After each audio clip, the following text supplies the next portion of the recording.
Hi friends, Sherry ടോക്സിൻ്റെ പുതിയ വീഡിയോയിലേക്ക് ഏവർക്കും ഹൃദ്യമായ സ്വാഗതം. നിങ്ങൾക്ക് ജീവിതം ബോറടിച്ചു തുടങ്ങിയെന്ന് തോന്നുന്നുണ്ടോ? ഇനി ഇങ്ങനെ മുന്നോട്ട് പോവാൻ വയ്യ എന്ന ചിന്ത നിങ്ങളെ അലട്ടാറുണ്ടോ? ജീവിതത്തിൽ അടിമുടി ഒരു മാറ്റം ആഗ്രഹിക്കുന്നവരാണോ നിങ്ങൾ? ഇനി ഇങ്ങനെയൊന്നും ജീവിച്ചാൽ പോരാ, ഇത്രയും കാലം മറ്റുള്ളവർക്ക് വേണ്ടിയായിരുന്നു ജീവിച്ചത്, അതുകൊണ്ട് ഒന്നും നേടാൻ കഴിഞ്ഞിട്ടില്ല, ഇനി എനിക്ക് വേണ്ടി ജീവിച്ചു തുടങ്ങണം എന്ന് തോന്നിത്തുടങ്ങിയിട്ടുണ്ടോ? ഭർത്താവിന് അദ്ദേഹത്തിൻ്റെ ജോലി, സുഹൃത്തുക്കൾ, സന്തോഷങ്ങൾ, അങ്ങനെ എന്നും തിരക്കാണ്. നിങ്ങളുടെ കാര്യങ്ങൾ നോക്കാൻ സമയം അദ്ദേഹത്തിന് കിട്ടാറില്ല. വിവാഹബന്ധം തന്നെ മടുത്തു തുടങ്ങി എന്ന് തോന്നാറുണ്ടോ? വിവാഹ ജീവിതത്തോടും മടുപ്പ് തോന്നുക, ഇതിൽ നല്ലൊരു ബന്ധം കിട്ടുമായിരുന്നു എന്ന് തോന്നുക, ജീവിതത്തിൽ എന്തിനൊക്കെയോ വേണ്ടി കോംപ്രമൈസ് ചെയ്തിട്ടില്ലായിരുന്നുവെങ്കിൽ തനിക്കിപ്പോൾ ഈ അവസ്ഥ നേരിടില്ലായിരുന്നു എന്നൊരു തോന്നലുണ്ടാവുക, ജീവിതത്തിലെടുത്ത പല തീരുമാനങ്ങളും തെറ്റായിപ്പോയി എന്ന് തോന്നുക. ഈ പറഞ്ഞ കാരണങ്ങളിൽ ഏതെങ്കിലുമൊക്കെ കാരണങ്ങൾ നിങ്ങളെ മാനസികമായിട്ട് അലട്ടുന്നുണ്ടോ എങ്കിൽ ഈ വീഡിയോ നിങ്ങൾക്കുള്ളതാണ്. മിഡ് ലൈഫ് ക്രൈസിസിനെ കുറിച്ചാണ് ഈ വീഡിയോയിൽ നമ്മൾ ചർച്ച ചെയ്യുന്നത്. സ്ത്രീകൾക്ക് മാത്രമല്ല കേട്ടോ മിഡ് ലൈഫ് ക്രൈസിസ് ഉണ്ടാവുന്നത്, പുരുഷന്മാർക്കും ഉണ്ടാവാറുണ്ട്. പക്ഷെ പലപ്പോഴും സ്ത്രീകളാണ് ഇതിൽ കുടുങ്ങി പുറത്തു പോകാനാവാതെ വീർപ്പുമുട്ടുന്നത് എന്നതാണ് സത്യം.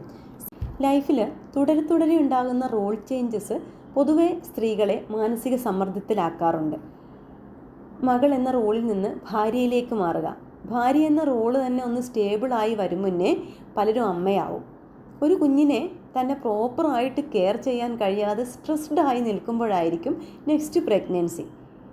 സെയിം ടൈമിൽ തന്നെ ഉണ്ടാകുന്ന ഫിനാൻഷ്യൽ ക്രൈസിസ്, അതേപോലെ ജോലി ചെയ്യുന്നവരാണെങ്കിൽ ജോലിയും ലൈഫും കൂട്ടിമുട്ടിക്കാൻ എടുക്കേണ്ടി വരുന്ന സ്ട്രഗിൾസ്, ഈ സമയത്ത് തന്നെ മേ ബി ഈ നമ്മളുടെ പാരൻസ് ഒരു രോഗാവസ്ഥയിലേക്കൊക്കെ പോകുന്ന സമയം കൂടെയാവും. അപ്പോൾ അവരെ കൂടുതൽ കെയർ ചെയ്യാൻ കഴിയാത്തൊരവസ്ഥയിലേക്ക് നമ്മൾ എത്തിപ്പെടും. ഓരോ കാര്യങ്ങളും കൂടുതൽ സ്ത്രീകളെ മാനസികമായിട്ട് സമ്മർദ്ദത്തിൽ ആഴ്ത്തുന്ന കാര്യങ്ങൾ ഇങ്ങനെ നിരന്തരം സംഭവിച്ചുകൊണ്ടിരിക്കും.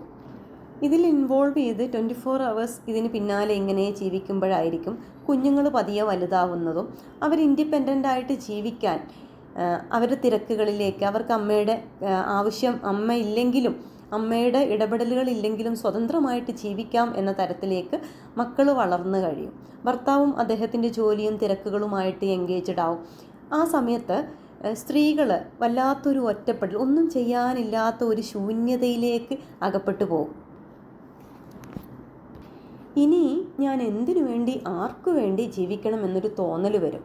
ഇതിൻ്റെയൊക്കെ പിന്നിൽ വില്ലനാവുന്നത് പലപ്പോഴും സ്ത്രീകളിൽ നിരന്തരം ഉണ്ടാവുന്ന ഹോർമോൺ ചേഞ്ചസ് കൂടെയാണ്.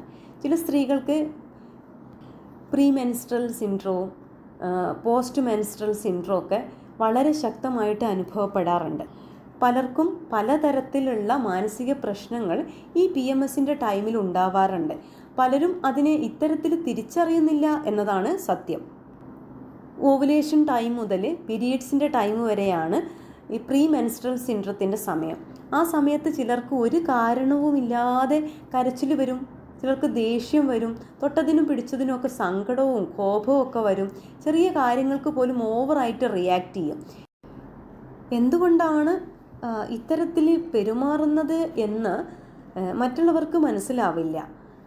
ഇങ്ങനെ ഒരു ഓവർ റിയാക്ട് ചെയ്ത് ഒരു വീട്ടിലൊരു പ്രശ്നമൊക്കെ ഉണ്ടായി, നമ്മൾ അത് വേണ്ടായിരുന്നു, നമ്മൾ നോർമലായി മെൻസ്ട്രേഷനൊക്കെ കഴിഞ്ഞ് നോർമലായിട്ട് വന്ന് ഈ ഒരു പ്രശ്നത്തിൽ നിന്നൊക്കെ പുറത്ത് കിടക്കാൻ തുടങ്ങുമ്പോഴേക്ക് അടുത്ത മാസത്തെ പീരിയഡ്സ് സ്റ്റാർട്ട് ചെയ്യാനുള്ള സമയമായിട്ടുണ്ടാവും. അപ്പോൾ പൊതുവേ ഈ ഒരു സ്ത്രീ ഇത്തരത്തിലൊരു പ്രശ്നക്കാരിയാണ്. കാരണം എല്ലാ മാസത്തിലും അവർ ഇതേപോലെ പ്രശ്നങ്ങൾ ഉണ്ടാക്കുന്നുണ്ട്. അതിൻ്റെ ഒരു കാരണം എന്തെന്ന് മനസ്സിലാക്കാതെ, ഇപ്പം ഭർത്താവായാലും കുട്ടികളായെങ്കിലും ഉമ്മ ഒരു എപ്പോഴും ഇങ്ങനെയാണ്, പൊട്ടിത്തെറിച്ചുകൊണ്ടാണ് എന്ന് പറഞ്ഞ് അതങ്ങ് ബ്രാൻഡ് ചെയ്യപ്പെടും. കാരണം എന്തുകൊണ്ടാണെന്ന് പലപ്പോഴും സ്ത്രീകൾ പോലും, അവർക്ക് പോലും അറിയില്ല, നമുക്ക് പോലും അറിയില്ല എന്തുകൊണ്ടാണ്.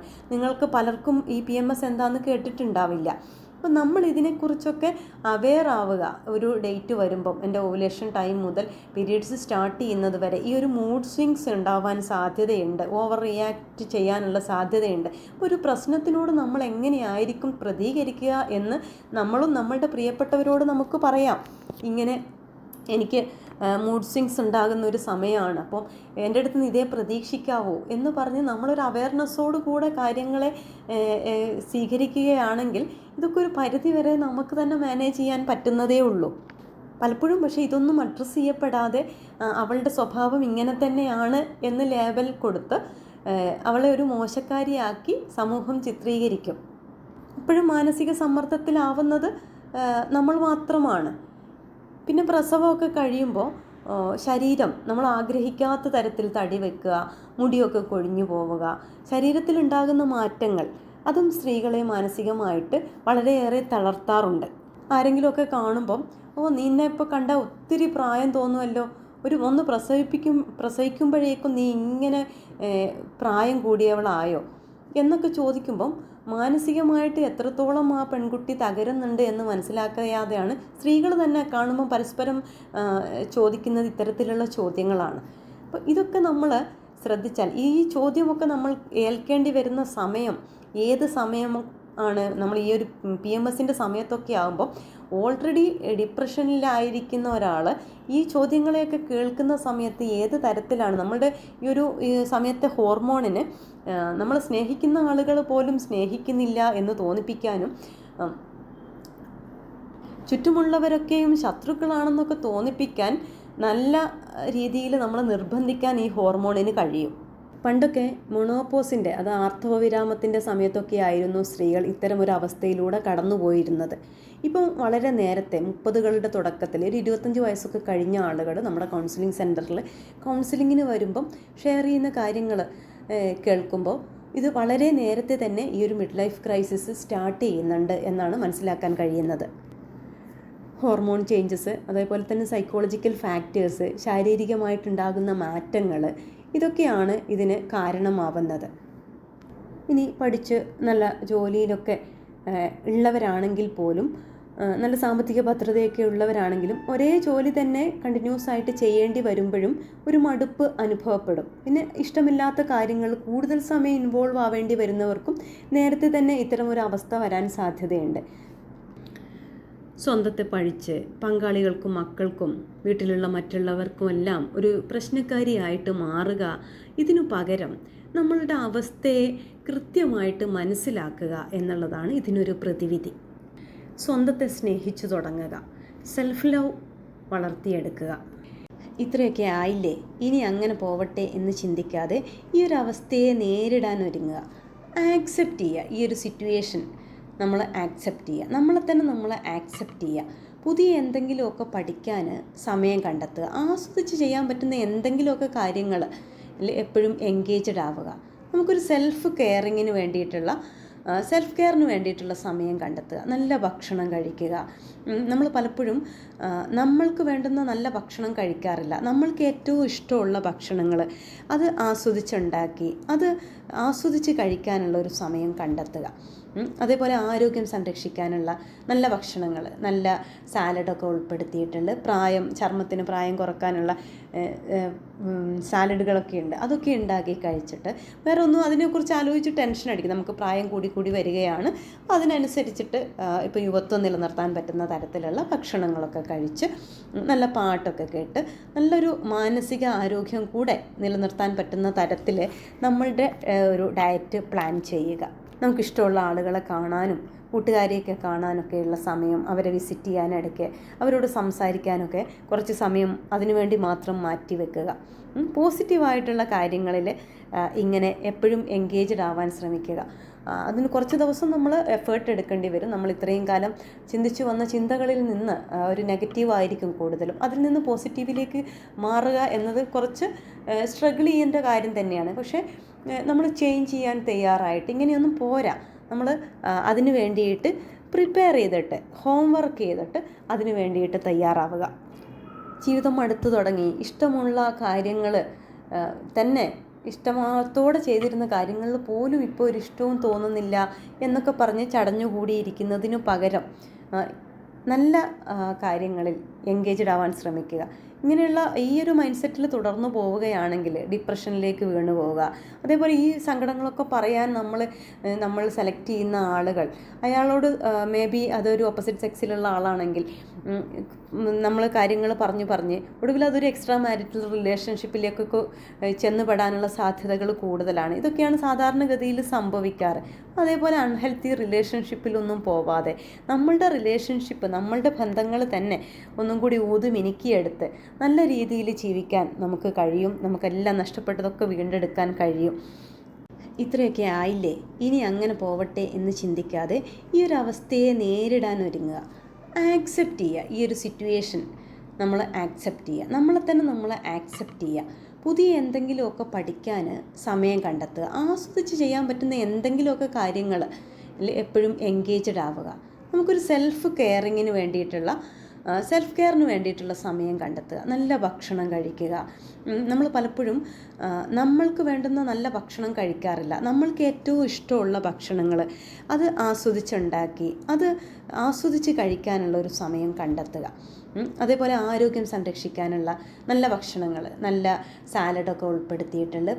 ചർമ്മത്തിന് പ്രായം കുറക്കാനുള്ള സാലഡുകളൊക്കെ ഉണ്ട്. അതൊക്കെ ഉണ്ടാക്കി കഴിച്ചിട്ട് വേറെ ഒന്നും അതിനെക്കുറിച്ച് ആലോചിച്ച് ടെൻഷൻ അടിക്കും. നമുക്ക് പ്രായം കൂടി വരികയാണ്. അതിനനുസരിച്ചിട്ട് ഇപ്പോൾ യുവത്വം നിലനിർത്താൻ പറ്റുന്ന തരത്തിലുള്ള ഭക്ഷണങ്ങളൊക്കെ കഴിച്ച് നല്ല പാട്ടൊക്കെ കേട്ട് നല്ലൊരു മാനസിക ആരോഗ്യം കൂടെ നിലനിർത്താൻ പറ്റുന്ന തരത്തിൽ നമ്മളുടെ ഒരു ഡയറ്റ് പ്ലാൻ ചെയ്യുക. നമുക്കിഷ്ടമുള്ള ആളുകളെ കാണാനും കൂട്ടുകാരെയൊക്കെ കാണാനൊക്കെയുള്ള സമയം, അവരെ വിസിറ്റ് ചെയ്യാനിടയ്ക്ക് അവരോട് സംസാരിക്കാനൊക്കെ കുറച്ച് സമയം അതിനുവേണ്ടി മാത്രം മാറ്റി വെക്കുക. പോസിറ്റീവായിട്ടുള്ള കാര്യങ്ങളിൽ ഇങ്ങനെ എപ്പോഴും എൻഗേജ്ഡ് ആവാൻ ശ്രമിക്കുക. അതിന് കുറച്ച് ദിവസം നമ്മൾ എഫേർട്ട് എടുക്കേണ്ടി വരും. നമ്മൾ ഇത്രയും കാലം ചിന്തിച്ചു വന്ന ചിന്തകളിൽ നിന്ന് ഒരു നെഗറ്റീവായിരിക്കും കൂടുതലും. അതിൽ നിന്ന് പോസിറ്റീവിലേക്ക് മാറുക എന്നത് കുറച്ച് സ്ട്രഗിൾ ചെയ്യേണ്ട കാര്യം തന്നെയാണ്. പക്ഷേ നമ്മൾ ചേഞ്ച് ചെയ്യാൻ തയ്യാറായിട്ട് ഇങ്ങനെയൊന്നും പോരാ. നമ്മൾ അതിന് വേണ്ടിയിട്ട് പ്രിപ്പയർ ചെയ്തിട്ട്, ഹോംവർക്ക് ചെയ്തിട്ട് അതിന് വേണ്ടിയിട്ട് തയ്യാറാവുക. ജീവിതം അടുത്തു തുടങ്ങി, ഇഷ്ടമുള്ള കാര്യങ്ങൾ തന്നെ ഇഷ്ടത്തോടെ ചെയ്തിരുന്ന കാര്യങ്ങളിൽ പോലും ഇപ്പോൾ ഒരു ഇഷ്ടവും തോന്നുന്നില്ല എന്നൊക്കെ പറഞ്ഞ് ചടഞ്ഞുകൂടിയിരിക്കുന്നതിനു പകരം നല്ല കാര്യങ്ങളിൽ എൻഗേജ്ഡ് ആവാൻ ശ്രമിക്കുക. ഇങ്ങനെയുള്ള ഈ ഒരു മൈൻഡ് സെറ്റിൽ തുടർന്നു പോവുകയാണെങ്കിൽ ഡിപ്രഷനിലേക്ക് വീണു പോവുക. അതേപോലെ ഈ സങ്കടങ്ങളൊക്കെ പറയാൻ നമ്മൾ സെലക്ട് ചെയ്യുന്ന ആളുകൾ, അയാളോട് മേ ബി അതൊരു ഓപ്പോസിറ്റ് സെക്സിലുള്ള ആളാണെങ്കിൽ നമ്മൾ കാര്യങ്ങൾ പറഞ്ഞ് ഒടുവിൽ അതൊരു എക്സ്ട്രാ മാരിറ്റൽ റിലേഷൻഷിപ്പിലേക്കൊക്കെ ചെന്നുപെടാനുള്ള സാധ്യതകൾ കൂടുതലാണ്. ഇതൊക്കെയാണ് സാധാരണഗതിയിൽ സംഭവിക്കാറ്. അതേപോലെ അൺഹെൽത്തി റിലേഷൻഷിപ്പിലൊന്നും പോവാതെ നമ്മളുടെ റിലേഷൻഷിപ്പ്, നമ്മളുടെ ബന്ധങ്ങൾ തന്നെ ഒന്നും കൂടി ഊതുമിനുക്കിയെടുത്ത് നല്ല രീതിയിൽ ജീവിക്കാൻ നമുക്ക് കഴിയും. നമുക്കെല്ലാം നഷ്ടപ്പെട്ടതൊക്കെ വീണ്ടെടുക്കാൻ കഴിയും. ഇതൊക്കെ കേട്ട് കഴിഞ്ഞപ്പോൾ ഒരു സെൽഫ് റിഫ്ലക്ഷൻ നിങ്ങൾക്ക് കിട്ടിയില്ലേ?